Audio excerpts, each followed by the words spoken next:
How's it going, everybody? Welcome to another video. It is Monday, February 12th. It is right around 7 o'clock, maybe 10 till. I just got here to the shop for another day. We have a big day today. We got some cows to work today. In the last video, we sold our calves. If you guys missed the last video, first of all, I apologize for my long absence. And then we do a whole bunch of projects, and one of those being we sold our calves. We sorted them off and we sold them. And so today we have the south lot open because that's where the calves were. So what we're going to be doing is we're going to be setting up our makeshift fast alley. Tipper, what are you doing in the tractor? Hi, buddy. Staying away from the dogs up there? I don't blame you, dude. But anyway, we're going to be setting up our makeshift equipment alley from the barn to the south lot like we would sorting off calves or steers and heifers. And what we're going to be doing is we're going to be running our cows and our bulls, pretty much every other cow that we own, through the chute. And we're going to be preg checking the cows so we can kind of get an idea on how many calves we're going to be having and when they're going to be here. Because there have been some years where we already have calves on the ground, and we ideally don't like that. And so hopefully they just hold off a little bit longer, maybe another month or so. Maybe we get into the warmer months, we get into March, April, and it's not as cold. We don't have to worry about bringing in as many bottle calves, worrying about hypothermia, anything like that. But who knows? I've seen a few of the cows out there that, we have one red cow that I can tell she's got a calf, and it's like, ooh, it's looking kind of close. It might be one of the first calves on the ground, but I don't know. We'll have to see. The vet can make a really good judgment call on how far along the calf is and when we can be expecting it to be here. But we're going to be doing that. But before we do that, I thought I'd give you guys another update on our planter conversion project. If you guys missed the last video, I talked about this big project that we started in the shop where we have our planter here hooked up to the 8320. And pretty much what we are doing is we are converting this from running on air power and air pressure to put the seeds in the ground to strictly hydraulic. So you can see we have our hydraulic motors and everything like that, where airbags used to be, and we had air lines running down the length of the planter and stuff like this. And I told you guys at the end of the last video that we started running the hydraulic lines, and we started up here with our main lines. This is our return line that hooks up to the tractor, and this is our primary or our supply line. That's pretty much the principle of any hydraulic system. You have to have a line that supplies the fluid, and you have to have a line that returns it. It's an endless cycle of this fluid that runs through. Tipper, are you being a gymnast, a trapeze artist? What are you doing? I'll check your food here in a minute. But we have our main lines. You and that dog, I'll tell you what. And that's why he goes into the tractor. Anyway, we have our main lines run all the way down both rails here, all the way down to the rows. And then you can see we have a bracket on either side that looks like this. And it's got lines that hook up on 3 different sides. And it pretty much takes the fluid and jumps it over. And it starts our jumper lines and gets it to the row units. And we have one on that side as well. And then we have 2 brackets on the back, one on each side under the seed tanks, that run the 4 back rows. And we have this line currently unhooked so that we can do any final tweaks. And we have a whole distribution box under there. You can kind of see it there with all the lines there. We put that whole thing we put in. And so that was kind of where we were last time. But ever since that last update, we have all of our jumper lines installed, all of our fittings put into the motors, and all the jumper lines. Some of them we have hidden better than others. Like we're going to do some reworking.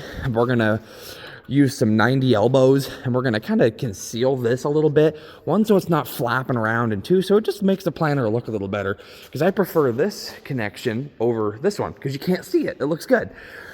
And same with this one, we're going to try to find something to do with that connection. But every single row, all 24 rows along this planter, has its hydraulic fittings and its hydraulic lines. All of them. And we put on the wiring harnesses as another update in the last video. So now we have no new parts to put on this planter. This is the side that we did a really good job of hiding the the jumper lines. You can see the lines coming out of the motors, but a lot of the times you can't tell where they go because we have them kind of tucked away. They run alongside the other hoses, and it makes it look natural. So we're going to kind of do it to that wing and kind of make it look a lot like this side. But we have no new parts to put on this planter. That's it. We have one little hose here, and this is like a test hose that we hook up, and it just tests to make sure we have fluid going through, but then we take it off. It doesn't stay on the planter. We have no new parts. We have a couple more fittings that we're going to incorporate in, but other than that, we have no new parts to put on this planter when it comes to the conversion project. All these boxes here, I talked about all the John Deere boxes. All of these are the old parts. The airbags and the wiring harnesses and the downforce and the gauge wheel adjusters and the A-arms, all that stuff, the parallel arms. Every part that we had to tear off of the planter, this is the stuff we tore off. And then all these are empty stuff that we are going to be having a bonfire. All the boxes that the wiring harnesses and the motors and all the parts came in. We're going to be having ourselves a bonfire at some point. Now we do have some other parts we want to replace on this planter. Like we have this closing wheel tore apart. We're going to be replacing some components in here on multiple rows. But that has nothing to do with the conversion project. The conversion project is pretty much done at this point, which is crazy to think about, that we didn't even know what we were doing. We had no assistance really from a John Deere tech of any sort. We had a guy come out and give us a flash drive to kind of show us the instructions. But after that, we had really no guidance. We did do a research trip or two down to our local John Deere dealer to look at other planters that had hydraulic downforce, just so we could kind of see how it's done on other planters so we can incorporate that into ours. But other than that, it's been us. It's been us and a 1,500-page PDF file on the computer showing us what to do. And for all we had and having nothing going into it, I think we did a really good job. And I really did learn a lot about how this planter works, how it worked, and how it's going to work now. You know, I learned a lot about the planter just working on it, which I think is really, really cool. So that is your latest update on the conversion project. The project is almost done. Like I said, we're gonna do a little bit better job concealing some of these lines on the right wing, and then we have some connections to hook up, and then a lot of our connections still need to be torqued down and tightened up snug. We kind of just put them on there, kind of tacked them on, so in case we have to unhook and do some things, they're not super tight down yet. And so once they're all where we want them to be, we will snug everything down, make sure everything's tight, and then it's a matter of testing it somehow. I don't know how we're going to do that yet, but I hope it works out. But I'm going to get ready for my day, guys. We have cows to run today. I don't know where I'm going to be, so I may or may not have footage. It depends on where I'm at. If I'm right at the chute helping with the cows, like holding tails or something like that, I might not be able to get footage. But if I'm out corralling them in, I might be able to get some footage. I don't know. I'm always somewhere different, and I'm okay with anywhere. So we'll see what happens. But we're going to run these cows through the chute and get our day started, guys, and we'll see what happens. All right, guys, it is now 9:15. I am in the 7410, the old loader tractor. It's been a while since I've had a tractor driving video, but I'm taking the 7410 here down to the cow farm because we are going to be starting our preparations to get these cows moved and sorted and ran and preg checked and everything else. And so what we're going to do is I'm taking this tractor down and we're going to put some cornstalk bales out. We're going to bed the cows down in that lot. We're going to put some cornstalk bales out for them for bedding. And then we are going to start our blockade, and we are going to start setting up equipment and making our makeshift alley. And then once we get that all built, we will work on shutting gates and getting everything set so the cows can only go where we want them to. And then after that, the vet's not going to be there until about 1 o'clock this afternoon, so we have plenty of time to get things all set up and ready to rock and roll. But it'll take us a while. So I'm bringing the tractor down so we can get them bedded down, and this might become part of the equipment blockade. Who knows? But we are headed down with the 7410 to get started on this project, getting these cattle moved and checked out by the vet. My dad is taking his semi down so he can use his semi in the blockade. That takes up a lot of space. That takes up quite a bit of, about half of one side of the makeshift alley using the semi with the trailer on it, so that's always nice to have down there.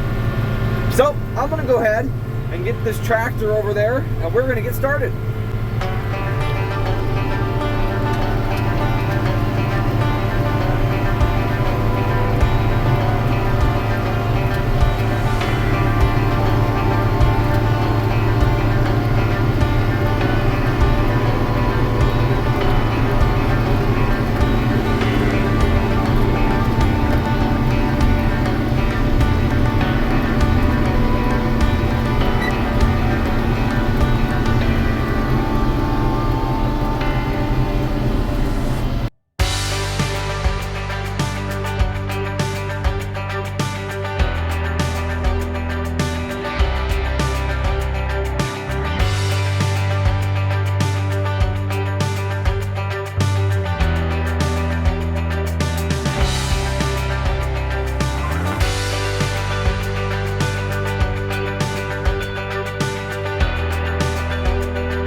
Alrighty guys, we are coming up here on the cow farm. My dad's semi is here, so I'm gonna get this up there and we're gonna get bales spread out.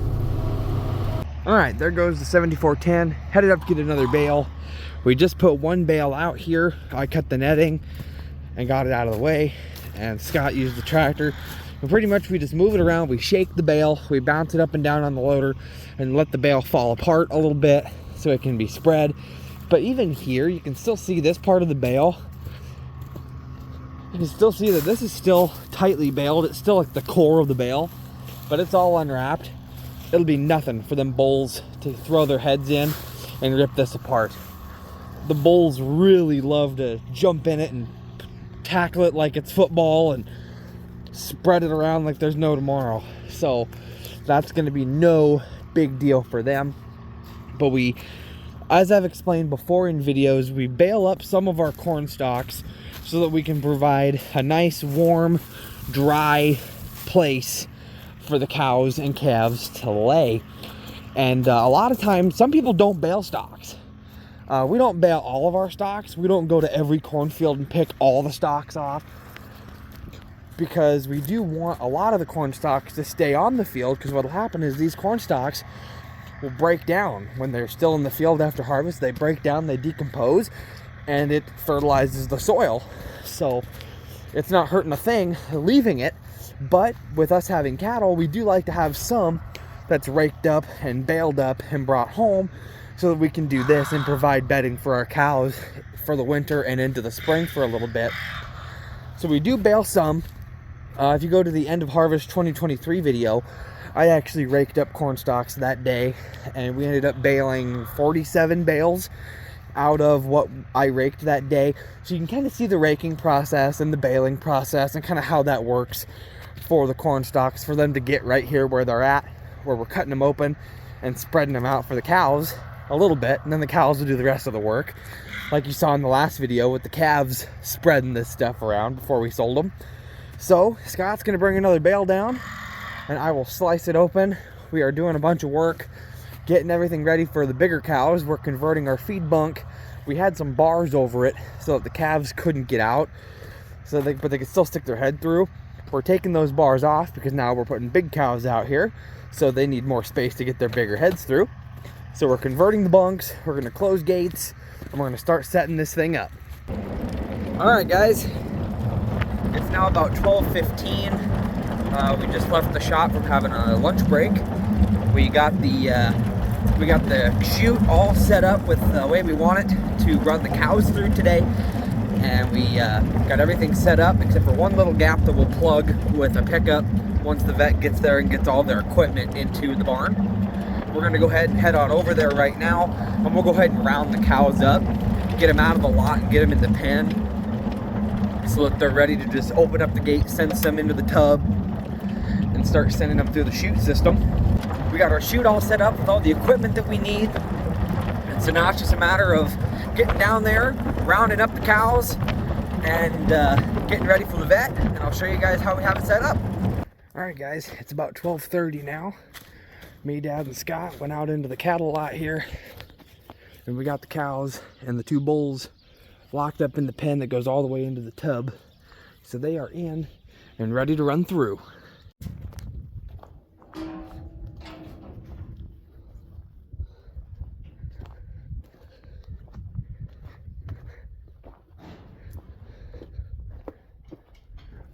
So from the chutes all the way out, we've got equipment down the line forming us a chute system. We've done this multiple times before, and it comes down to the open gate, and the cows can run right in to the south lot where they're gonna be. Figured I'd show you guys our setup before we start getting busy and running these guys through. Because from the chute system there, they'll come right out of the chute, come right out the door, run right down this little alley, and right where they're gonna go. It's a pretty effective system. So this is where the action's gonna be taking place. The cows are just right inside here, out to that pen you guys saw.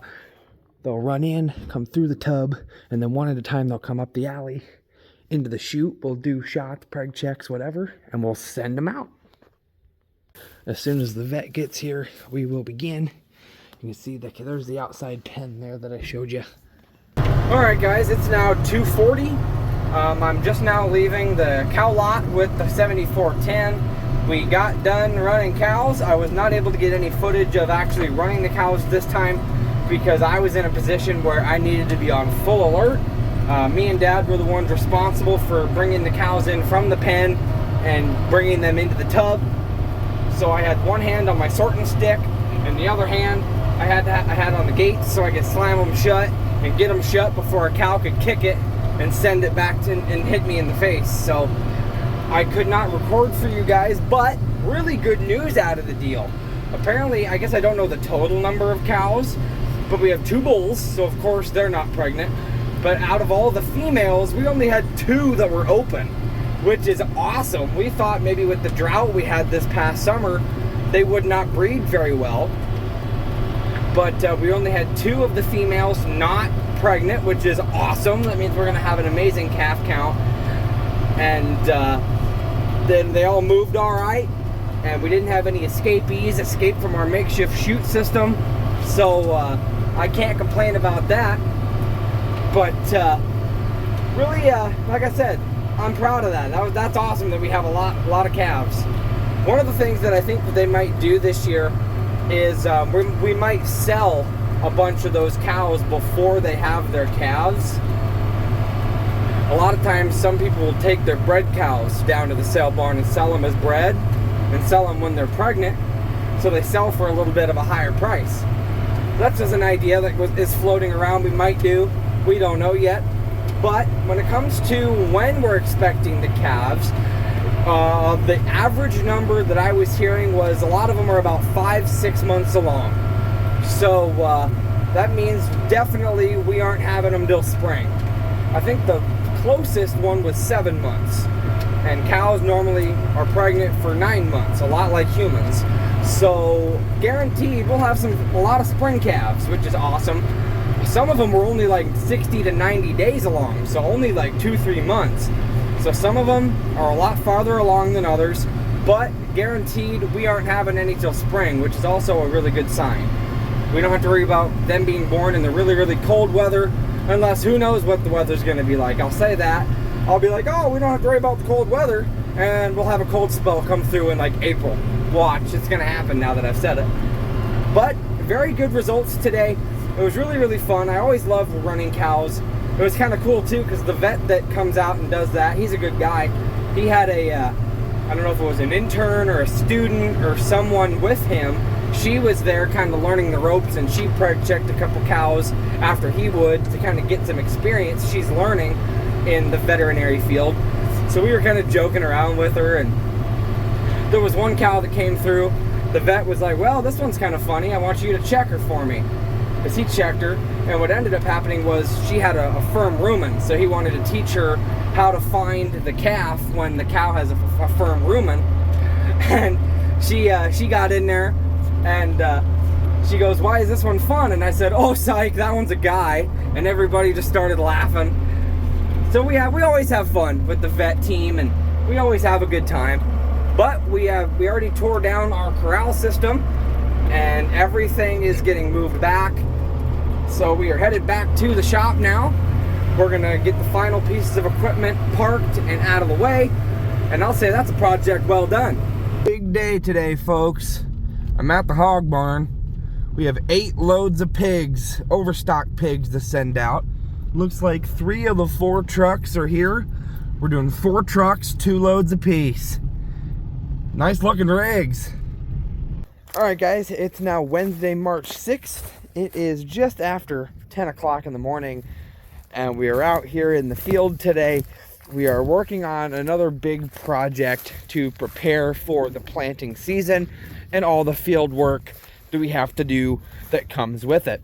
So pretty much what we did is after harvest last year, sometime in the fall, after we got the crops out, we went along a few of our fields with a chainsaw, and we went along the fence lines, any terraces, any waterways, anything like that that had trees in it that were growing that would become a problem for field work, hitting it with equipment and stuff like this. And so yesterday and today we have made it our mission to go out with this unit here. We have the 7410 hooked onto the dump trailer. We have our 3-point quick attach on the back, so we can hook up the gooseneck and just use the tractor.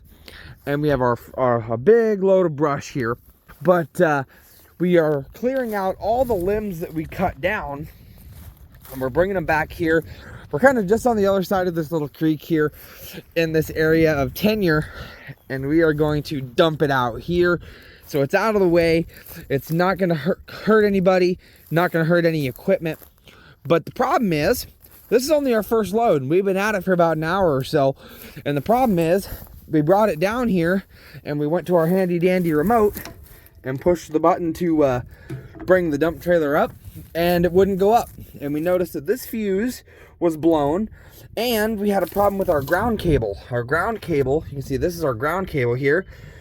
The lug on the end is all rusted and broke. So the guys just went back to the shop. Well, me and Scott went to the shop first and grabbed the fuses. So we put a new one in there, and then I have a few extras in the tractor, so if it blows again, we don't have to go back to the shop.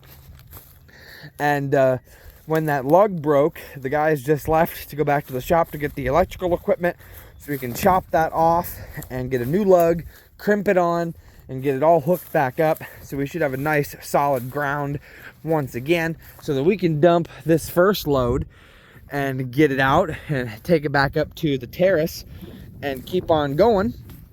But we've been doing this and picking up rocks out of the field.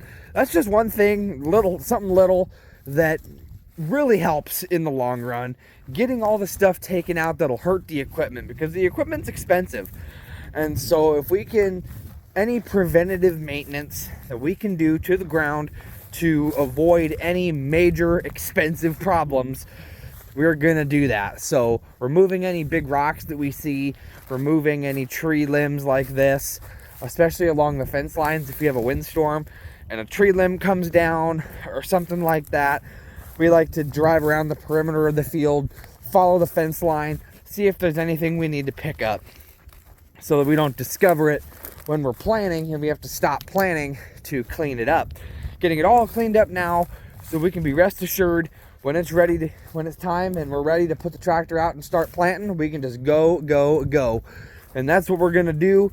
So we are just waiting for them to come back so we can fix this lug, and we'll see what we got to do.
Look what I'm driving, guys.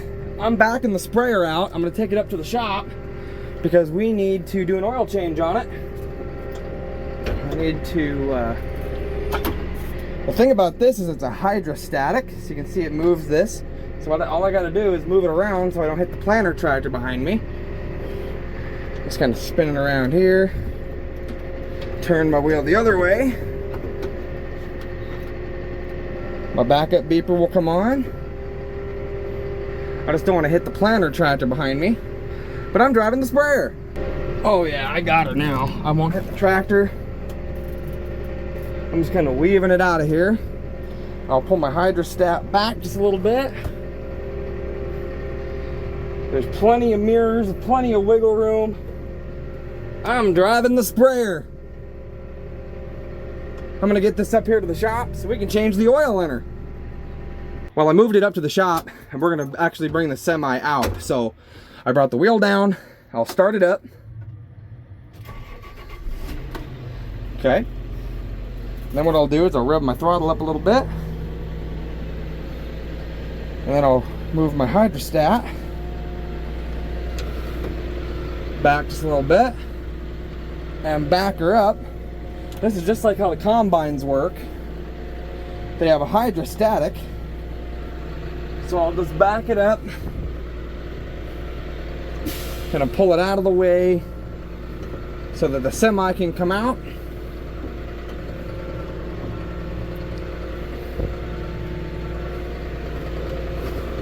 I don't want to hit the planter. The hydrostat goes back to park and it stops the machine. I think I'm out of the way enough.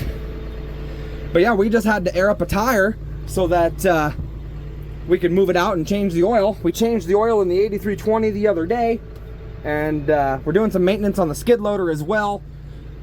But we were going to change the oil in this thing to get it ready for spraying season. You guys saw in a clip just earlier that we were spreading manure the other day as well. So we were spreading manure. Dad's got room to get around there by the Kenworth there. So we are okay there. Then what I'll do is I'll pull it in the shop. This thing's tall enough. I'll be able to fit just fine. But I just jumped in it because we needed to move it. So what I'll do is I'll move it in the forward here. And we will begin our forward drive. I'll go a little faster. And my steps come up when you hit a certain speed. I'll kind of just pull it in here nice and center into the shop so we can get the oil changed. We'll bring her on in. There's nothing in the way.